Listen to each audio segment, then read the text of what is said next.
Dustin, I had a very Jewish weekend. Oh, how so? Yeah, where's this going, right? Yeah, right. So this weekend, I didn't really mean to when I arranged for the rentals, but I saw the significance once I had them in my hands that I was watching two Spielberg movies about Jewish people. I watched Munich this weekend for the first time, and I saw Schindler's List for the first time. Oh, okay. I wish I'd watched Munich second. Sure. But I watched them both. And this is relevant to tonight's film, which is a Jurassic Park spinoff. Yes. Steven Spielberg. Scarlett Johansson's in it. Her family's, I think, Polish, Jewish. Anyways. Yeah. It makes sense, everybody. It's not a stretch. Go for it. It's not a stretch. Yeah. Yeah. But like, it was interesting kind of seeing those two things, man, especially like in the wake of, like Israel, Gaza and all that stuff happening. It's like, it was really interesting to see. Like I saw Munich first, right? So that was like about the 1972 Munich Olympics where these terrorists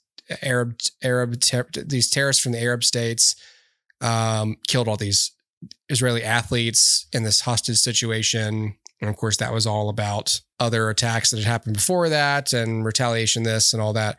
And so the movie is about essentially how the Israeli Mossad went after those people to have them all killed systematically. And so like Eric Bana is this Mossad agent, and it's the whole like, all right, you work for us, but you don't work for us officially. Like there's no paper connection for, it's like when the CIA does the non-official cover people. It's like if you are, or Mission Impossible, like if you're caught, you're disavowed. You're not associated with the US government. So you work for us, but you don't work for us. Yep. And so it's I don't know if you've ever seen it, but it's really good. And it's a really cool, kind of like a spy thriller for a while. And then, ultimately it starts to get into those, like, why are we doing this? And also like, how can I protect myself after we do this? And does my government even care about me? Like, are we doing this for the reasons I think we are? Are there other geopolitical reasons? Yeah. And what's up with these other intelligence services, like complicating things? Sure. And it got me thinking a lot about current events, just like revenge is an understandable response, but at what point is it like, is that the only response to being attacked, or is there other? It's like, does revenge just perpetuate the cycle, or and who has claim to the? It's just a whole thing, and that issue has always been an issue for generations, but like right now, of course, it's like a really huge one because of everything going on, currently and in the past couple of years over there. So I don't want to come off like a Zionist or an anti-Zionist. I just interesting to see the movie through that lens, because of course what you get out of a film always depends on what you're bringing to it. Yep. It's like that little cave in The Empire Strikes Back that Luke goes into. Whatever you see, yeah, whatever you see, only what you take with you. It's like I don't think George Lucas meant for that to be like I don't think he was smart enough to create that metaphor, but I think about that a lot, because it's like that's what art is. Yes. I mean, that's what taking like psychedelics is. That's what any like religious or chemical experience essentially is like, all right, well, what's going on with you? That's really going to depend. That's going to be the biggest factor in determining what you're getting out of such and such, transcendental experience. Right. So yeah, but Munich, and then Schindler's List, which of course has been a big blind spot for me for years. I've never seen it, so I finally sat down to watch it. Super long movie, obviously. So good. I got the Blu-ray from the library. Amazing production design. Yeah. Incredible.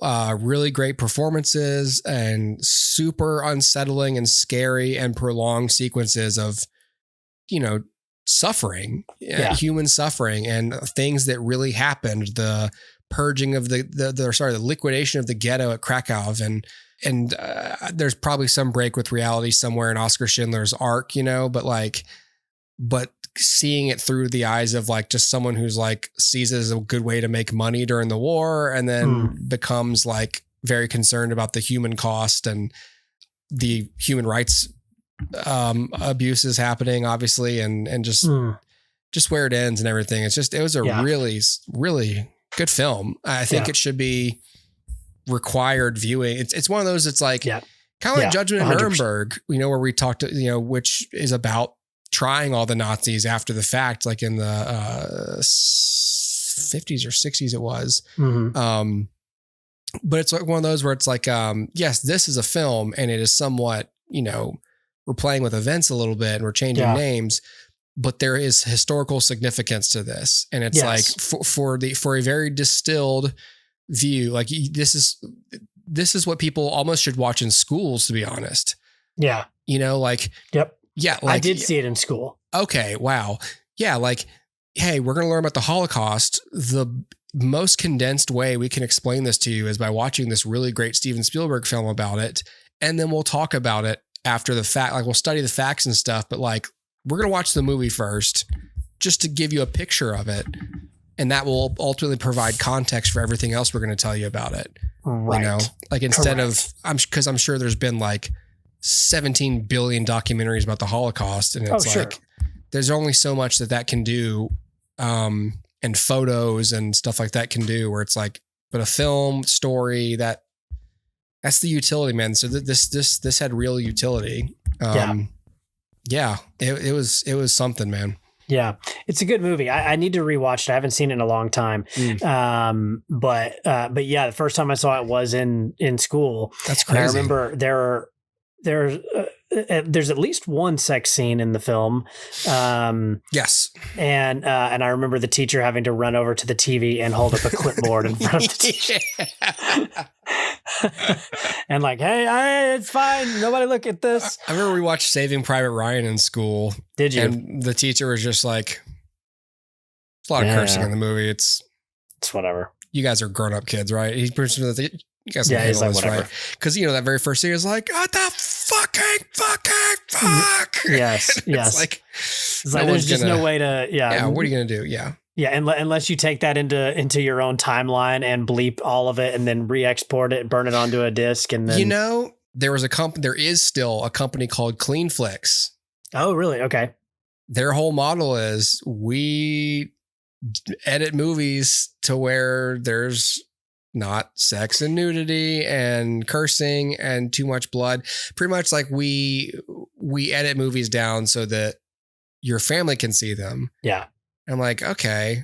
So for a while it's like, all right, I get it. You want to watch like, I don't know, just like a PG-13 film and you want to show it to kids, I get it. Old, yeah, sure. But it's like, okay, well, what about a film like Logan or, like 12 Years a Slave, or it's just like at a certain point, like, yeah, maybe this movie isn't for you. Like, so there's a company that this is a whole nother can of worms, and it could be its own like, pre-show chatter, but like there's another company I think it's called VidAngel that does the same thing. And you can there's PureFlix too. Yeah. You can like go in and say, I want you to remove sex and nudity, but you can leave the other stuff. That's the crazy or whatever. Thing. It's not just here's the one DVD we made, take it or leave it. It's like, and I believe, if I'm not mistaken, VidAngel works with streaming services, so they don't have like every movie on the streaming service, obviously, but like the ones they go through, basically it pairs with your subscription to Max or whatever, to HBO Max, and like it allows you to watch a film as a filtered version through the VidAngel app. So it's a strange thing. My knee-jerk reaction to stuff like that is like, okay, well, now you're redirecting a movie that a filmmaker created. Yeah. But then I'm like, but here's the other thing, though, that I think people don't consider, and what's super useful about this is we always look at it and go, oh, well, it's overprotective parents who want their kids to watch stuff, but they're, before they're ready to view it in full. And maybe that is part of it. But then there's also this thing, like there are for real people who want to participate in conversation, in cultural conversation, but are triggered by past trauma, and when they view certain films, they're not asking to see some of the things that the filmmaker insists they see. Yeah. So I'm thinking of people who are survivors of like SA, right? Yeah. If someone in a film is assaulted, that's a deeply triggering thing. And having them have the ability to watch the film and participate in the cultural conversation about it without having to be triggered is actually a really useful thing. Yes, it betrays some part of what the filmmaker intended, but it's arguable, and we've talked about this before about death of the author. Does the filmmaker's intention even matter? Or does the way that we consume it matter more? I don't know, but I can understand that perspective, or somebody who, again, like, because nudity is like the easiest one. And generally you can pull nudity out of a film without affecting too much. But like if you are sensitive to nudity for, maybe you've been flashed in the past, by somebody, and like these kind of things are triggering to you, then absolutely, by all means, this movie should not be off limits to you because you have a trauma associated with seeing nudity when you're not asking for it. And essentially the question is, by buying this ticket and going into the film, not knowing what's in the film because I haven't seen it yet, that's suddenly somehow me consenting to see nudity is not, I don't know that that's accurate, right? I can't consent to what I don't know. And unless you come out and say, which the MPAA does say, like graphic nudity in the thing, right? But but that's a strange marker, because sometimes it's like, 4 seconds of a butt, and sometimes it's something more intense, right? Yeah. And so, having the ability to just say, look, I don't want to see nude bodies. That's a thing. Like, I understand it less for profanity, but I get it. Like, if, for, kids or whatever, I do understand that. Or for violence, again, people who have been victims of violence and are triggered by violence, maybe they don't want to see that kind of thing, and that's okay. But a film shouldn't be gatekept away from that person because they are triggered by the material. And I'd rather film bring everybody to the table and there be a way for anyone to watch any movie, even if it means cutting out, 20 seconds here and there. And so there's a total argument to be made for and against it. And I understand them both. But yeah. Well, and even then, like, you wouldn't know it unless someone like made a point to be like, oh, I only watch PureFlix. Like, yeah, you wouldn't know it. It would just come up where it's like, yeah, when that guy says, like, get your darn hands off her. It's like, yeah, damn. That wasn't quite the line, but sure. What? Yeah. Or if somebody's like, oh, you remember in Oppenheimer when they're, and they're like, oh, they got naked in Oppenheimer? Oh, I didn't know. Right. Did they ever sleep? Those two characters never slept together. It's like, yes, they did. Yeah, they did. Yeah. You how do you not know that? What did you, what? and you wouldn't know it unless you looked it up afterwards, or like, that's a choppy edit. I assume I'm missing something here, because I don't know if it like lets you know, like, we're now skipping 20 seconds. There's like, I've seen, like, I can't remember, but I believe I've seen it because I did a deep dive on one time. I was like, how does this even work? And I think they show you gaps, like colored gaps on the timeline that's showing like how much of the movie you're going to leave skipping out. Oh, like, sure. if you check all the boxes, it gets like bigger and bigger. Yeah.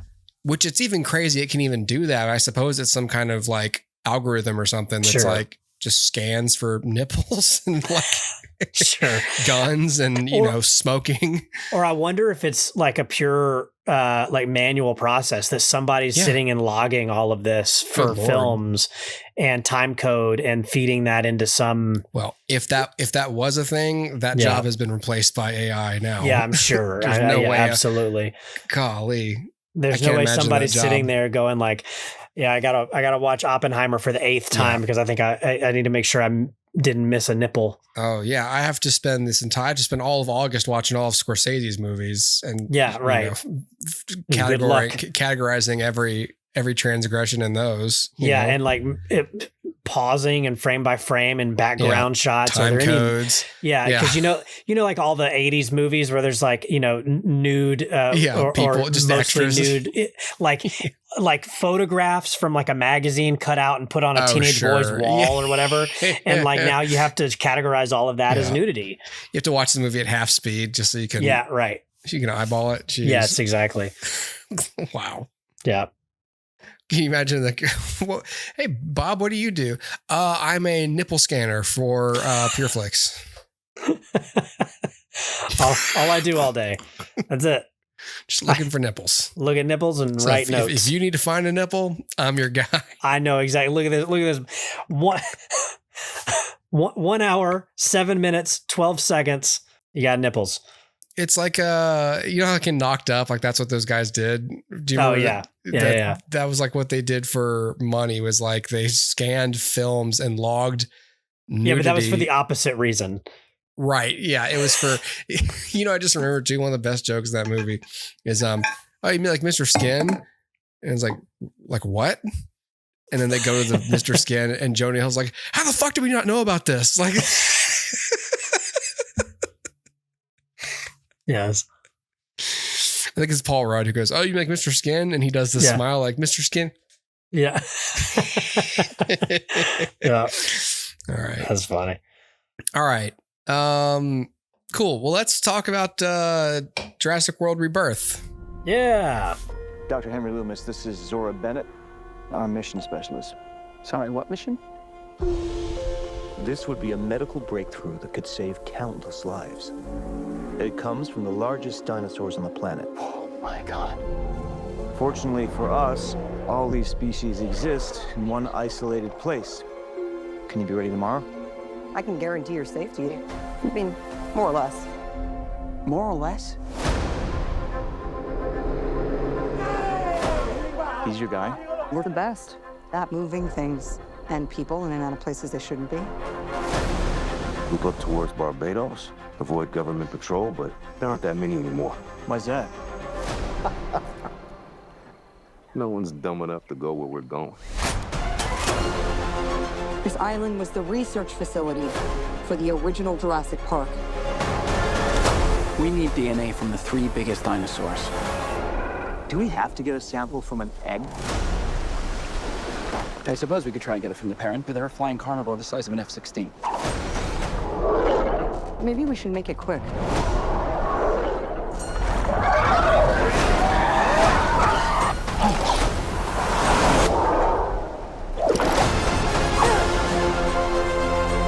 These dinosaurs were too dangerous for the original park.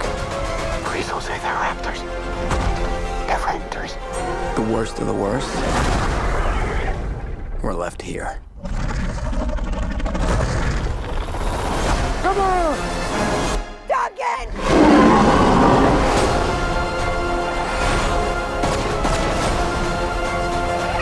We put ourselves in a place we don't belong.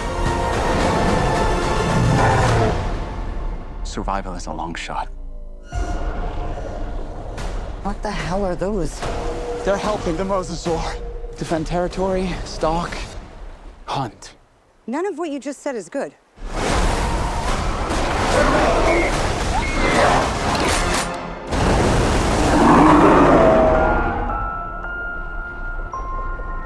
Okay, Jurassic World Rebirth is the 7th film now in the Jurassic Park franchise. You know what this is. It made a lot of money, and they all make a lot of money. So you know what it is. You've heard of it. I'm going to tell you a few things about it. So first things, it's directed by Gareth Edwards and written by David Koepp, who of course famously wrote the first film. It is a Jurassic World movie, so it follows the events of the previous Jurassic World films.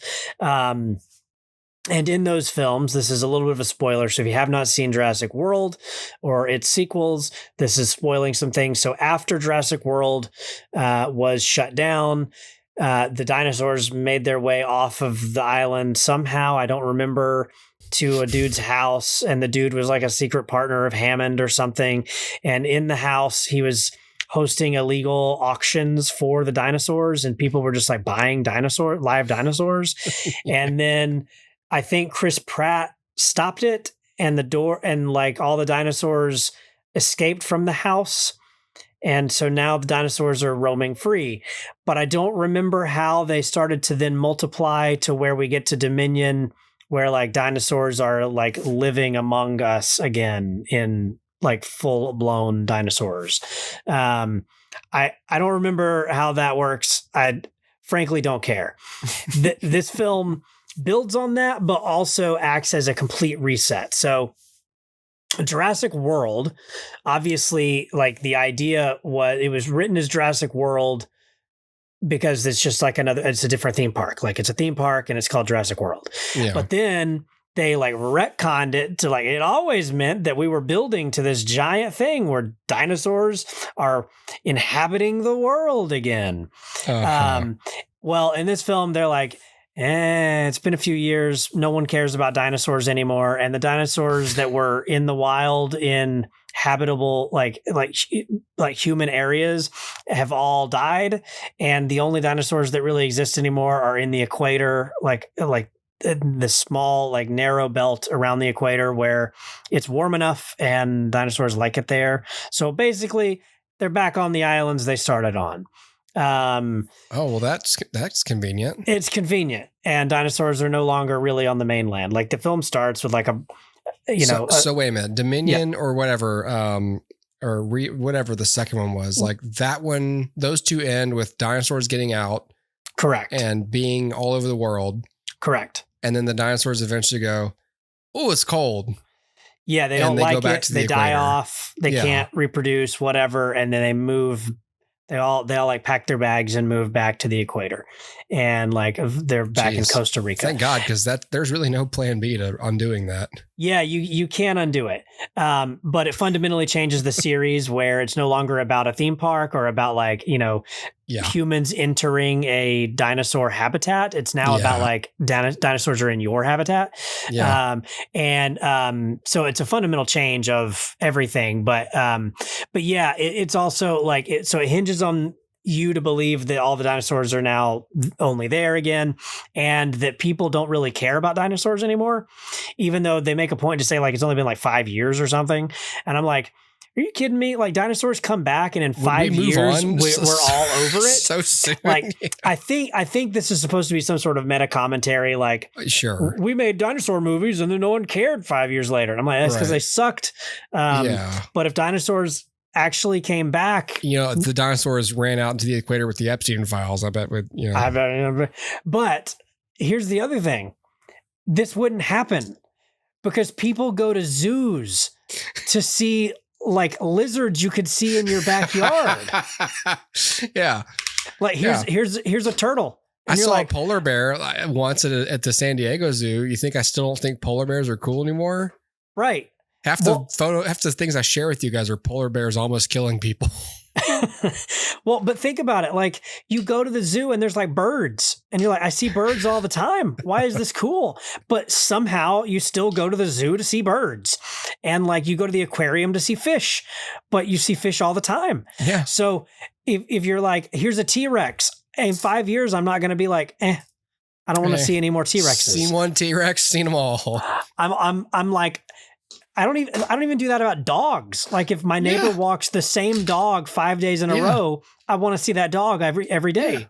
Yeah, because those things are novelty enough to where it's like they're not going to be run of the mill unless you work at that zoo or you work with animals in that sense. But like watching a dog just walk is new enough for your brain to not be completely over it's always the fact that it happens. Yeah. We literally are putting corn out in our yard to get the deer to come hang out with us. And the deer are like, they're coming up into the yard and like we're watching them on our camera, like our security cameras and everything. And we're just like fascinated by watching deer. Fun. And I'm like, I guarantee you if this was a T-Rex, I'd be watching the heck out of it. Yeah. Probably need That'd more corn. That'd be so cool. I'd be scared. It'd be so cool. So whatever. Anyway, dip that corn in some blood and you get a T-Rex. Yeah, here you go, T-Rex. Just blood corn. Blood corn. I love it. Oh, so good. Thank you. So dinosaurs are now there again. And so there's a dude played by Rupert Friend. And he's like, hey, I have this thing, like, I think we can like save the world and create a new medicine, but we need DNA from 3 specific dinosaurs. And they obviously now only exist back on those islands. Uh-huh. So I'm putting together a team and we're going to go get the 3 samples, and then we will have what we need to engineer this thing that will help humanity, this medication that will elongate our lives and cure cancer or whatever it is. Wow. And so that's the plot of the film. I'm putting together a team. We're going to go do the thing. Let's go do the thing. Oh, but hey, also they're dinosaurs. So like, be careful. And that's that. So that's the story. That's basically it. But then there is a second story. And the second story feels a little bit like this was a completely different story idea. And they were just like, I don't have enough to write either of these stories. So I'm just going to like smash them together. Yep. And so what you have is this secondary story where a dude who is like an adventurer, he like sails around the world and like makes long voyages, takes his 2 daughters. One is like going to be leaving for college soon. So I guess this is like her farewell, off to college kind of a thing. Mm-hmm. And so she and her younger sister, who's, I don't know, probably like 13, like 12, 13. I don't know. I'm really bad at like kids' ages, but like somewhere in there. Yeah. And he's going to take them on this voyage and on this boat. And, and by the way, the older daughter has a boyfriend who's a real jerk. And he's like comic relief character. Great. And he's there too. Mm-hmm. And so they're on this like little, sailboat or whatever, and they're making their way. And, wouldn't you know it, they are sailing in the warm equator waters. Oh, great. As you do. And they try to explain this away. Like he says at some point, like, well, I knew there were dinosaurs out here, but I also knew that the chances of actually running into one are very slim. And like, think about all the times you go to the beach and you never see sharks. And I'm like, well, they're there, sir. Yeah. They're right there. And these are dinosaurs and they're huge, and you're in a sailboat with your 2 young daughters and someone else's child, like someone else's like 19-year-old son. If you told me like, hey, you're going to be on a sailboat and you're going to go around like this, South Africa, there will absolutely be sharks in the water, but nothing's going to happen to you, I'd still be like, nope. Yeah. Well, absolutely not. But that's the difference. Can a shark capsize your boat? And even if it can't, I'm not going. Correct. You say there's gonna be sharks here? I'll pass. Hey, we know there are Mosasaurus and Spinosaurus in these waters. You cool with that? Yeah, dog. Yeah. What are the chances? These giant predators I'll take my daughters on this trip. Zero in on prey that's at the surface and unable to fight back. But no. Obviously, David Koepp was like, I don't have enough story here, so let me just merge these 2 stories. Anytime I've gone fishing, it's predicated on there's only good fish that I want to catch out here. There are no sharks or bad fish. Yes, correct. And that's the lie I tell myself. That's the lie. What? It's a lie.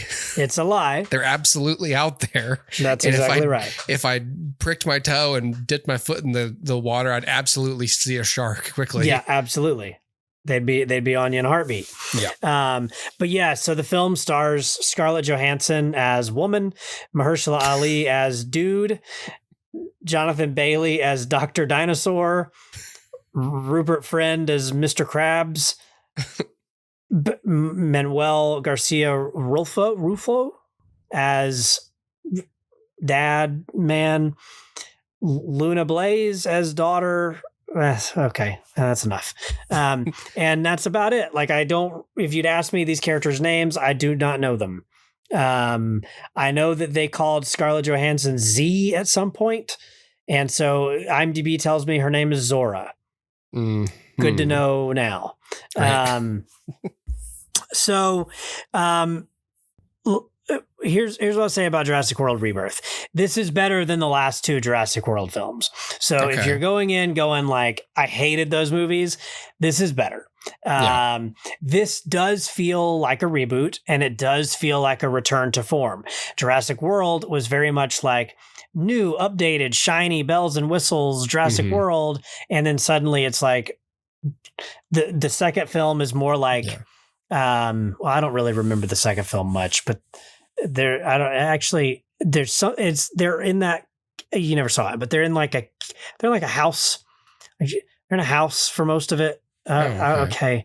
I don't know. It's just like a house. And then they do an illegal auction in the house. And then the third film is sort of like a Jason Bourne movie. Where they're like globetrotting, and like there's dinosaurs in Italy, and like Chris Pratt is like driving a motorcycle through the streets, and there's like velociraptors chasing him, and he has like his velociraptor pack that he leads, and he can like shine a laser and they'll follow the laser. So he's got like laser sighted dinosaurs. That's pretty cool. It's a mess. But Dominion's more of like a legacy sequel almost. Like it's because what you're bringing back the cast of Jurassic Park, right? Only barely. They don't actually factor into the plot until the third act, and even then it's only sort of. This is a return to form because it takes place on an island. So you got the island setting, you've got old dilapidated like science labs and whatever, and it feels more like a return to form. Now, it also has that Jurassic World twist where the dinosaurs weren't enough. So now they're mutant dinosaurs. There are, of course, T-Rexes and all the things, velociraptors, but the big star of the show here, you probably have seen him in the trailers and on the posters and in the toy aisles, is I believe he's called the Distortus Rex, because he's distorted. And so the Distortus Rex is like a six armed thing, and he has like a big bulbous head. They say he was specifically designed to like modeled after a xenomorph, so he looks way more alien than dinosaur. I think the implication is that he's a T-Rex, like T-Rex genes and DNA that they spliced with other things, and somehow they got this weird abomination. Too many arms in there. Yeah, too many arms and tipped whatever. over a box of arms into the vat. Yeah. Oh shit! That's all the arms. We were gonna make 3 of these guys. I guess we'll make one with 6 arms. Oh well, that's fine. And it was, I don't know, man. It's such a weird thing because like my mind always goes to this line. I quote it all the time. It's from The Office. There's an episode where they go play games. That's Beach Games is the name of the episode. So they go play these like games on the beach, and Michael's trying to test them to figure out who's going to be the next manager of the Scranton branch because he thinks he's getting a promotion. And one of these games is like you've got a spoon on an egg, and you have to go across the beach, turn around, and come back and pass it off to your partner, and they have to do the same thing. And Michael says something like, "But there's a twist. You're going to be blindfolded." And Stanley looks at it and goes, "There's already a twist. You're carrying an egg on a spoon." Yeah. And I always go to that for stuff like this. There's already a twist. It's dinosaurs. There's dinosaurs. You don't need more than that to make this exciting. It does a lot that I enjoy. Like I like the island again, and I like seeing like old remnants of Jurassic Park, even though we're viewing like the science part of it and not the park part of it, but like I enjoy that portion of the film, and I like some of the set pieces. There's a great set piece in this where it's actually pulled from the first Jurassic Park book by Michael Crichton, that I believe was planned for the first movie, but I think at that time it was more or less unfilmable with the technology they had.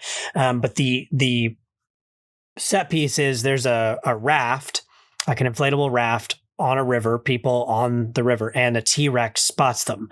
And so the T-Rex chases them in the water, and like, you can't go anywhere and you can't stop moving. T-Rex's vision is based on movement, and you can't stop moving because the river's moving you. Yeah. And so like, it's a really cool set piece. It is the standout. And there are things like that in this movie that make me genuinely happy, because for all of what people want to talk about with Jurassic World, characters are a problem, all of these things, like with the Jurassic World trilogy, the characters are an issue, the settings are issues, the tone is an issue, like all the things are issues. But one of the things that would have saved it is a really cool set piece somewhere in that trilogy. Yeah. And I just never got that. And so with this, there's actually like 2 or 3 set pieces that I think are genuinely really good. Yeah. And so it's this mixed bag where like, do I care about these characters? No, not at all. Do I have any emotion in this? No, not at all. Yeah. But the set pieces are entertaining and they're well shot. So I enjoy that aspect of it, but I can't rate the film highly because like it's missing so much fundamental like stuff that a film should have, like characters you care about and an arc that makes sense, and like, push your characters beyond their character flaws and all the things, setups and payoffs and all the things that you should have. This film does not have. And it feels disjointed between our 2 stories, and it feels like 2 stories because it is 2 stories. They merge for a second and then they get broken apart. And so it's an A story and a B story, and they never really come back together. So it is 2 separate stories. And I think that there's a lack of like any solid theme or message. The first film was all about like, science. So you're like, can you take it too far? What do we do? It had a lot to say about entertainment. Like there's, I was actually reading about this not too long ago or watching an essay. I don't remember how I found out about it, but I'd never heard of this before. And it makes so much sense that the original Jurassic Park was a statement on Steven Spielberg himself. So in Michael Crichton's novel, John Hammond was a villain. Like a straight up villain. And in the movie, he's decidedly more sympathetic. Yeah. And the thought is that this is a man who is so caught up in like telling a good story and entertaining people that he's not considering what the ramifications of that are. And remember, this is coming right off or not too long after the Twilight Zone film, which Spielberg produced. And even though he had no hand in this, there were some actors who were injured and killed in the filming of that film. 2 kids and an adult, I think. Yeah. And so this film is about, an old entertainer, John Hammond, who inadvertently puts 2 kids at risk. And so he's decidedly more sympathetic. He didn't mean to put them at risk. And all is forgiven by the end. But like, it was sort of about that. And then people also were like, pointing out that Richard Attenborough, who plays that character, also beat Steven Spielberg for Best Director the year that E.T. came out. And so it was almost like Spielberg putting this man in this role as if to say like, this is the better me or something. I don't know. But like, interesting. Okay. It's a strange thing. I don't know how much of that was conscious and how much of it just is us reading into it. But the point is, like, the first film had a lot to say about science and entertainment and how they coalesce and, the ethics of it all. Yeah. This film, I don't know that it actually says anything beyond like mutated animals are bad. Don't experiment on animals. But it doesn't really even say that well. Yeah. And there's a lot in it that like feels like a test group made that decision. Test screening decided that. Like, I won't spoil it. There's a character and that survived something that they really should not have survived. Yeah. And it feels very much like, well, we kind of have to have this person survive because it's too depressing otherwise, or perhaps we want sequels. And so, there are things like that where, it just feels a little too studio mandatey and not realistic. And with Jurassic Park, the original, it really felt like any one of those people could die at any moment. Yeah. And I don't feel that feeling here. It feels like everyone's very much protected. And yeah, I mean, it's a strange thing. Like, here's a good example. In Jurassic Park, Tim gets electrocuted and like his heart stops, and Grant has to resuscitate him. And so this is a child who's getting very seriously injured and like essentially dying. Yeah. There's no stakes for the kids in this movie, for the one young kid. There's no way they were going to let anything bad happen to her character at all. Yeah. Yeah, but there's some cool stuff. And like, I would have appreciated a little more like visceral violence. Yeah. Danger. Like the dinosaurs in, is it 2? I think it's in The Lost World. There's a moment where there's 2 T-Rexes and one of them picks up a dude and the other T-Rex grabs his feet and they just rip him in half. Oh. And I'm like, that's really dope. And I don't love this movie, but that's a really cool moment. Yeah. And there's nothing like that here. Sure. There's also a really great moment in The Lost World, to drive this point home, where the characters are on the run from, I guess it's a T-Rex, but it's, a large dinosaur. I think it is a T-Rex. And to escape the T-Rex, they go behind a waterfall. So they're like in this little cave and the water's in front of them. And the T-Rex's head, like his nose pokes through the water. He's like sniffing, and like trying to figure out if there's anything behind this water. And one of the characters slips or something, and the T-Rex grabs him and like pulls him away. So you just see the water, and then suddenly the water just turns red. Oh. And it's such a cool moment. And I'm like, oh, that's what I love. And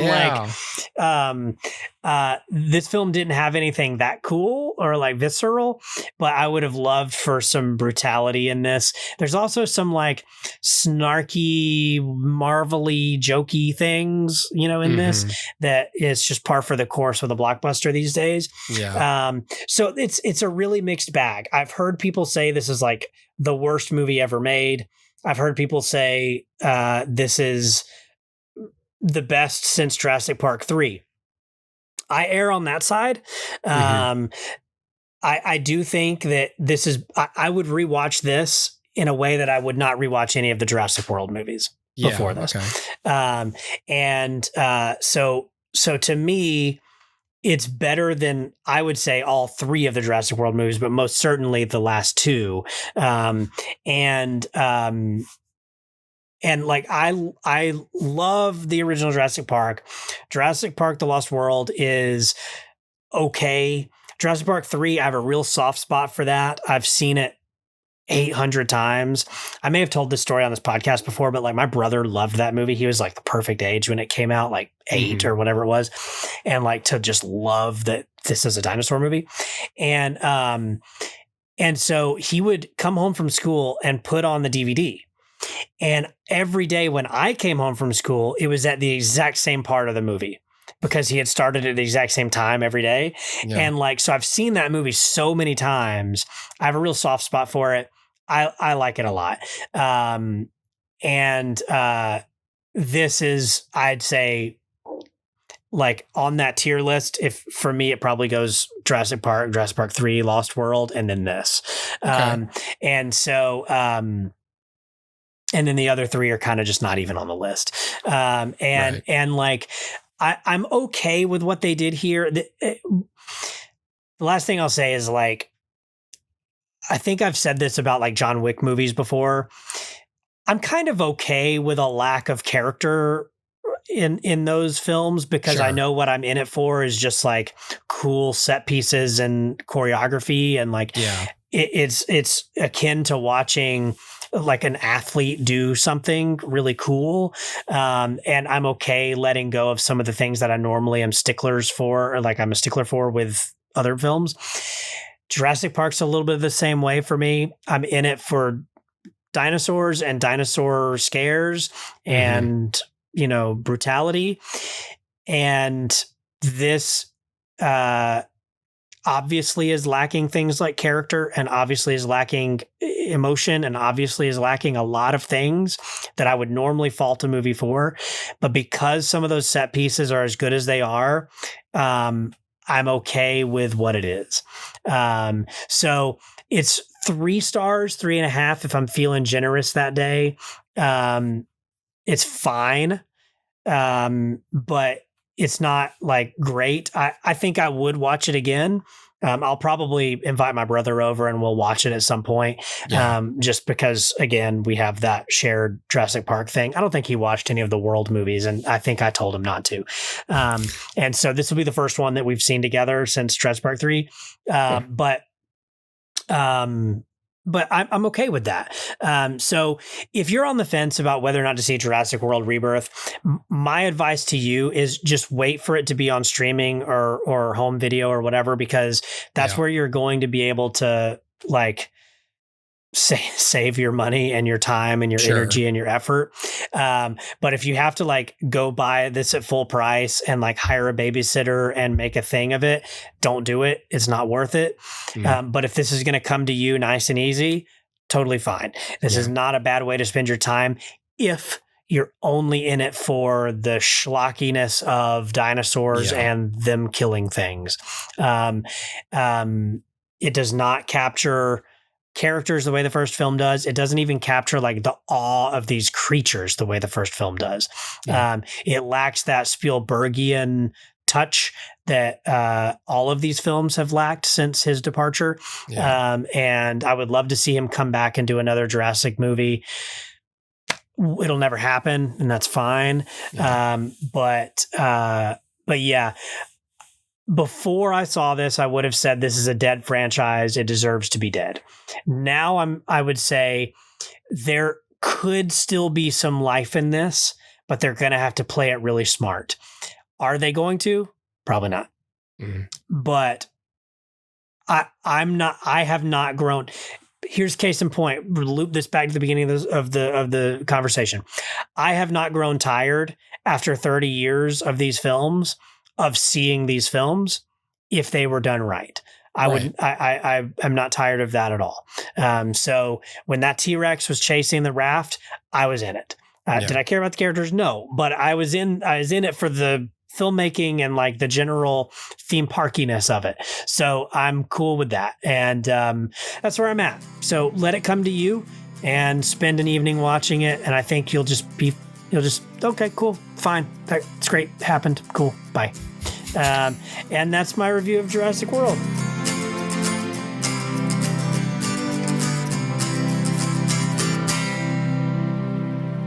If you need to find a nipple, I'm your guy.